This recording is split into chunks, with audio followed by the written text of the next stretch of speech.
गइलू हो।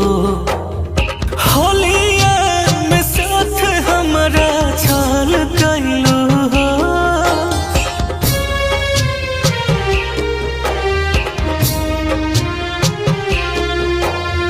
पिया के भवनवा तू चल गइलू हो। होलिया में साथ हमारा छल गइलू हो। नहीं मोहइलू तो गइलू हमके दर्द दे के।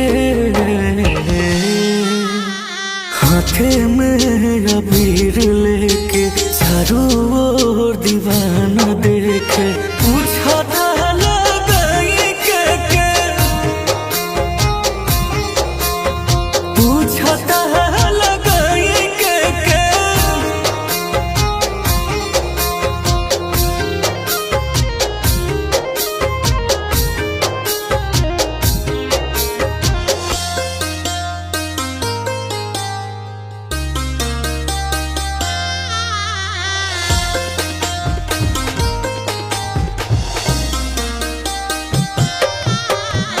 हर साल सबका से पहले हो आके जात रहल गाल में तू रंगवा लगा के।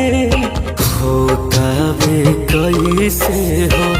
कैसे हो सवार झूठा हूँ के पूछ ले तू एक बार खबर कैलू होली हमर फीका तू ससुरा जाके।